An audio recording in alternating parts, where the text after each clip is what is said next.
How long they've been here? Ever since they took it from the Indians, they've been here. They was the first settlers.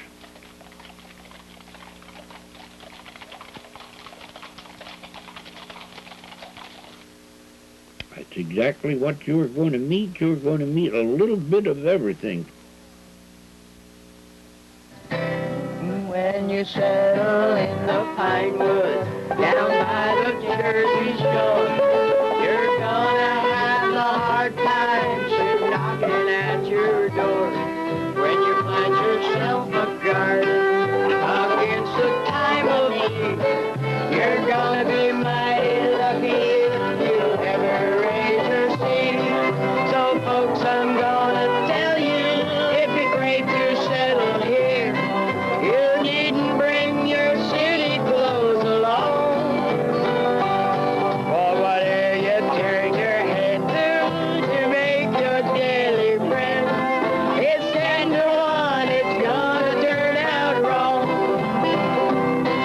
Now if you go and dig some clams to sell when you reach shore, you'll find out that the people just don't eat clams no more. But when the season changes and clams just can't be found, you'll find a buyer waiting each time you turn around. Oh, the deer eat up your garden and the clams you cannot sell. Your luck just turns a little worse each day. But you gotta stay and take it until the bitter end, for you haven't got the means to get away. So folks, in spite of all of this, there's something about these woods that you will feel it here you'll ever roam. And when you see our sunsets and breathe this balmy air, you'll never want to leave your Jersey home. There you go. If you were to draw a line from Boston to Richmond, straight line, right through the spine of the eastern megalopolis, and then you were to measure halfway down that line, exactly halfway, you would be standing right here. This is the epicenter of the megalopolis. I got interested in the Pines really for professional reasons. I'm a writer, and I live in New Jersey. I was born in Princeton, but nobody in Princeton much when I grew up knew about the Pine Barrens, I don't think. Not too many people. I didn't know what the Pine Barrens were. Most people think of it as a place that they go through on the way down a shore, as they say, and so did I. What interested me was the fact that so much open land existed in the middle of the megalopolis, in the middle of the most densely populated state in the Union. You understand that the Pine Barrens are 25% of this state. These are very self-sufficient people in here, very independent, very content with their way of life. They go out of here and they come back here because they don't like the outside world. They don't like what they see or experience out there, some of them, many of them. And they have a sense of uniqueness in a way that they're very much aware of. They call each other Pineys, and that's all right. You call them a Piney, and that's not all right. Why, you'd be a Piney just as soon as you moved in there and got the sand in your shoes. What'd be the difference? You'd still be, we call everybody Piney in the pine. That's just a byword. Oh, I've lived here off and on. You see, this was a wilderness. Well, back when I was a boy, this woods was full of wild pigs and wild steers and cows and everything. And they breeded out in these woods, and they lived on the acorns, the pigs. And in the summer, where this cranberry bog is, all the way up along there, that was a slough. And that's where the pigs used to come, and days like this, they was there by the hundreds. That's where they come and laid and wallered around there, and they named it Hogwaller. That's how it got its name, Hogwaller. They was all owned by people as far as that goes, practically. There was some really wild, you know, that nobody owned. Now this, what I'm telling you, is not a bird song. What I'm telling you is the truth. Back in them days, you didn't steal. If you stole, you didn't stay. If you lasted 6 months, you was a damn good man. 6 months was the limit to a man that stole your pig or killed your steer.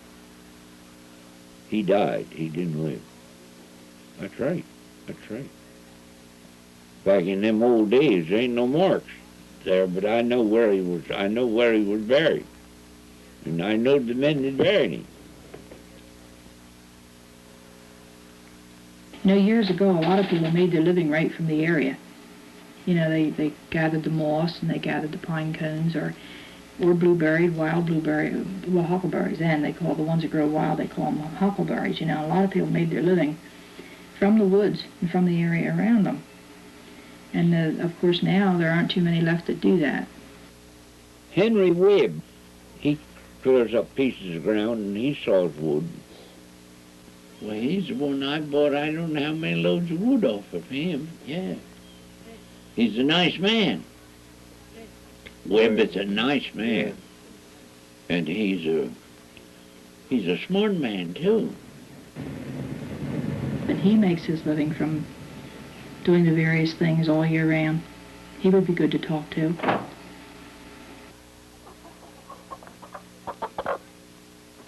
You'd be just surprised the stuff that grows in the wood that you could make money on. It's just about, I'd say, at least 150 different kind of stuff grows in these woods that you could sell. I switch around, and that gives me a break. You know, it don't get so monotony. In June, I cut cattails, see, but then in the evenings, I'm mucking around my wood. It's all piecework. I mean, you can do it. Now, oak leaves, you can go out and cut pin oak and make good money. They pay you about a ton on that. Well, I always lived in the country down home there where I always worked on farms and stuff like that. I done a little bit of everything, pick cotton, gather oranges. Right around here, I enjoy it here. I bet you wouldn't know how to live off the land anywhere you went. A lot of people wouldn't know how to do that. Of course, a lot of people wouldn't want to do the kind of hard work you do either. Well, that's what's the matter with this world today. They educate them in the wrong way. The educating makes people ignorant. You know, they get so much educating till they become ignorant because they think that with the education they ain't able to, they can't work. That's wrong. They should educate them to work whether they got education or not. You got to do what you can find to do till you can do better. Now me, I don't have no education. I can't hardly read or write. So it's hard for me to go out and get a job. I can go out there and work right along with anybody as far as physical work. This time of year, I'm knocking berries. If I'm working in a factory, they give you so many hours to work. That's it. You just make so much. They pay you so much an hour. So, and then you got to get up early in the morning and all that stuff. You got to go rain or shine here. I just work when I feel like it. If I need an extra few dollars, I just work a little harder and make it work a little longer. Okay. Yeah, well, you know what I figure about working? What I get done today, I get done. If I don't get it done today, tomorrow's another day. I might not be here tomorrow to even get that done. So what's the use to worry about it? I just live and enjoy my life as I go along with it. Henry Webb. He's a hard worker. He's a nice guy.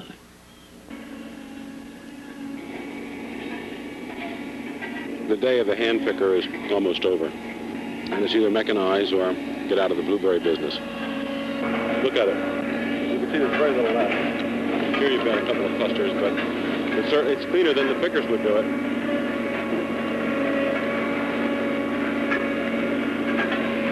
Generally, what I do is go around the property just to see what's happening. You know, go around, visit, look at the different bogs, and check the water levels, and to see how they're progressing, and making sure that everybody's on the ball.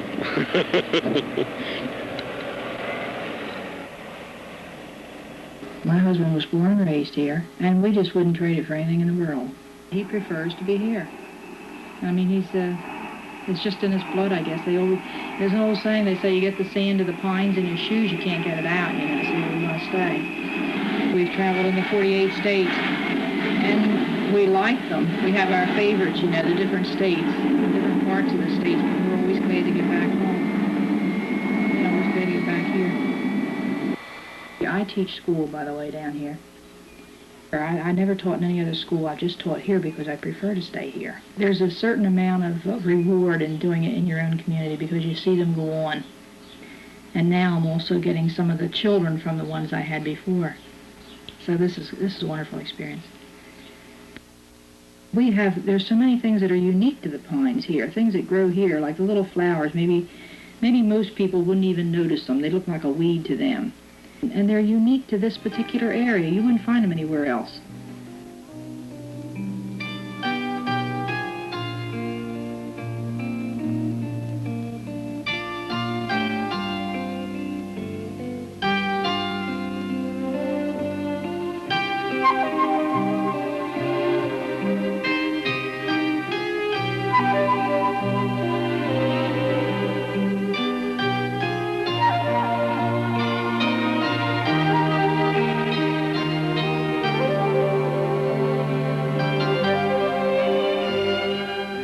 We have a lot of rain, like we had, you know, there a couple weeks ago.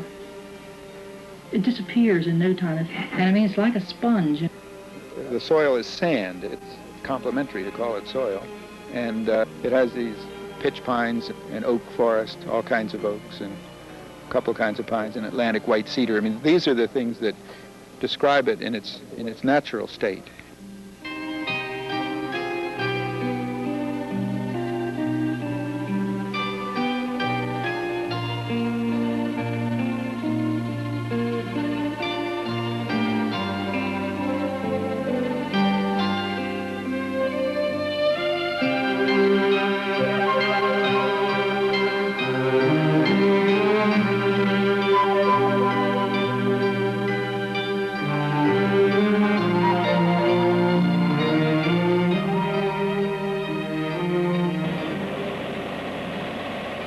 The only reason these pine lands exist the way they are now is because few people have control of a large part of this area, and they haven't wanted to sell it.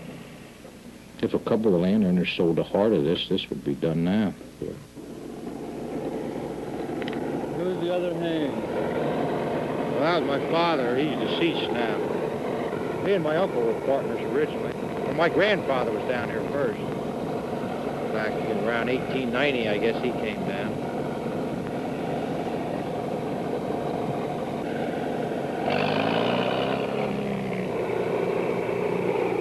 Watch yourself.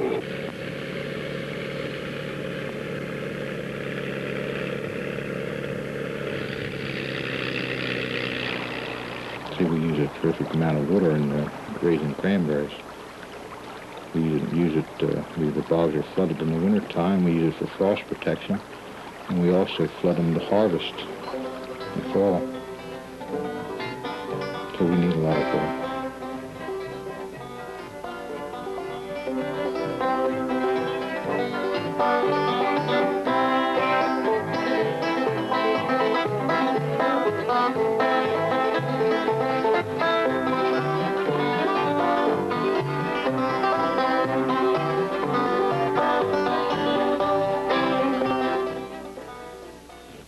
water here, right in the streams, is still potable, and we don't hesitate to drink it at all.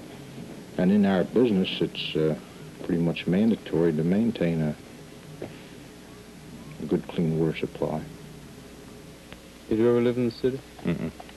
This is a hard place to get to other than by canoe. You see what civilization does? That's just from people climbing up this hill from canoes. That's only the last couple of years that's been eroding.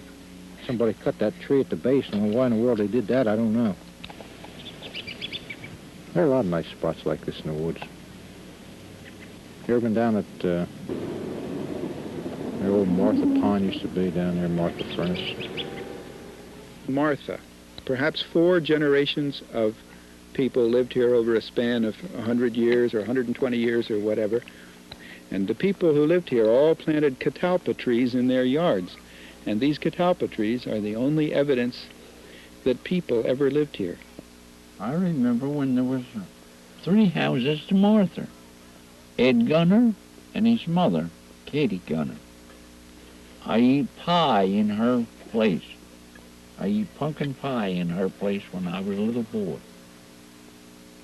You know, when you go back 85 years, you'd be surprised the things that'll happen in 85 years. You just wait till you get old, and you'll see things that you wouldn't never believe. There's one cemetery that I'll show you that it's an old one. All they got for markers is old fat pine. Fat pine is something that never rots. That's the heart of a pine tree. Never rots. Why, this was a regular town, a nice town, pretty houses and everything. Oh, well, a good many towns come and went like that. Leak Town down this side of New Gretna, oh, a number of places. Martha come and went like it. Oh, they were bootleggers. They sold whiskey, illegal. Now, that's handed down to me from my ancestors because they bought the whiskey there and got drunk there. And they used to get drunk there, lots of them. When they'd get their pay, they'd go there and get drunk, and that's where the women would go and find them, you know. Yeah. A man named Caleb Earl, who lived here in Martha, kept a diary, kept a record with extremely short entries, and it is the only record of life in a Pine Barrens town.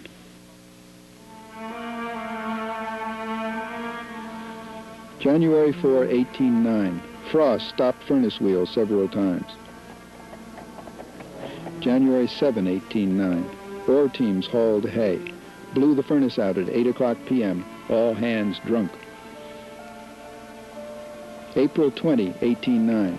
At 25 minutes past 2 o'clock p.m., put the furnace in blast. Delaney and Cox, fillers. Hedger putting in the ore. Donahoe, banksman.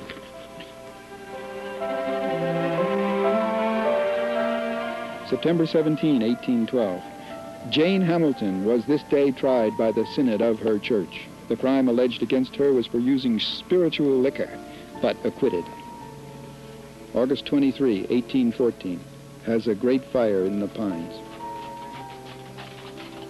November 14, 1814. The dam broke this morning. All the ore raisers at work at it. February 24, 1815. This day we had news of peace confirmed. Teams all standing still, snowing and raining. I've heard my husband speak about when his mother lived, when she was a young woman. They used to all get together and have their square dances. You have like what they call a hoedown. They'd get together, you know, just have a good old time. We go every Saturday night. Some of the richest kind of people come there, and some of the poorest kind of people come there. And everybody is just as nice as they can be. You never see nicer people in your life.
that there is pine down here, and they call this the Pine Barrens.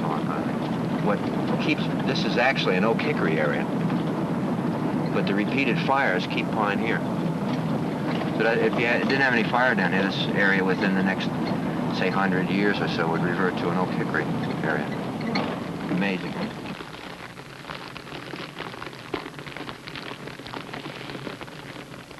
I work for the Bureau of Parks, and I'm a regional supervisor for them. I have 5 state forests. We have charge of the land. We have a great deal to do with fire control, just the whole recreational complex. What we're doing is reflooding the old bogs, which gives us a reservoir in which our fire trucks can pull right out in the dams and fill up, even in dry times. You're parked on top of one of our problems. There's a campfire in there, or what, the remains of one. You see the picnic plates and everything? Remember somebody come in here and had an illegal fire, in the middle of a dam, and then just threw everything all over the place. They're from some recreational group, and they're out on this canoeing trip. It's unique, isn't it?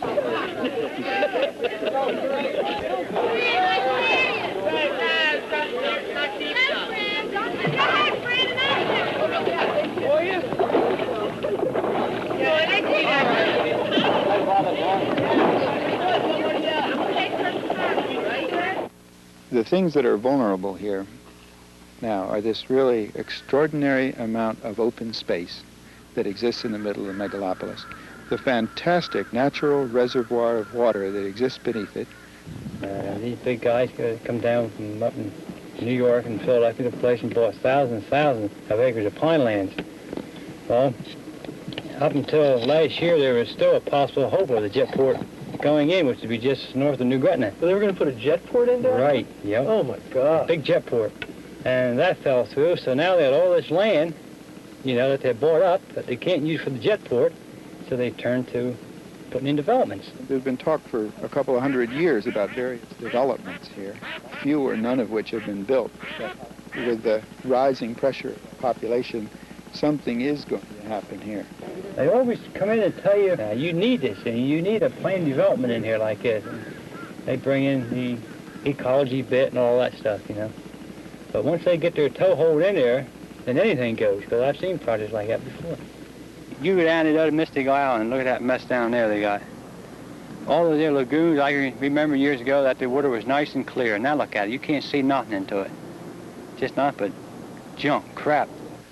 There's 30 times as much water underneath us right now as there is in all the reservoirs of New York City filled to capacity. 30 times as much, and it's pure water. And if we crap in it, there's no more, the water isn't there anymore, right? And if you put an industry on top of this, the pollutants from the industry go right down into this sand and they destroy all that pure water. And in this sand, the pollutants travel quickly and they travel far. Maybe I'm just no piney, I don't know. I'd like to get out in the sticks where it's quiet, where there's nobody bothering you. There's no people and pollution and garbage and stuff. But I don't think you can say that they live down there and they're happy, so we shouldn't trammel over them because there's only 15 of them per square mile. Whereas up here in Union County, where we have 44,000 people per square mile, and they're unhappy, but tough on you. You can't go to the Pine Barrens. You just can't stand up with a flintlock rifle and fire a ball at anyone who wants to change the country since 1800 or something. Well, they must have had him tied up first and then shot him. I've never seen these turtle up here. That's the sea turtle. That's saltwater turtle. Yeah, right. Yep. That is really... Why would somebody do something like that? I don't know. They're mostly a harmless creature. Nobody has been bitten by them or anything that I know of. I've never seen them up here. Apparently that's been caught out in the ocean or somewhere and brought up here. Or out in the bay somewhere. It's a shame though. You can see the rope around his head and the darn hole in his neck. Someone shot it. There's a creature that don't bother nobody. You cannot freeze time. You can't freeze history. But you can have planning. And of course, planning for the future needs of the society is what is sorely needed here. Meanwhile, what's happening is that these pine barrens are being eaten up from around the edges all the way until there'll be nothing left at all. After living here for 6 generations, I hate to see what they had built up be torn down. It looks like we're being pushed out just like the Indians was pushed out. Pushed out inch by inch.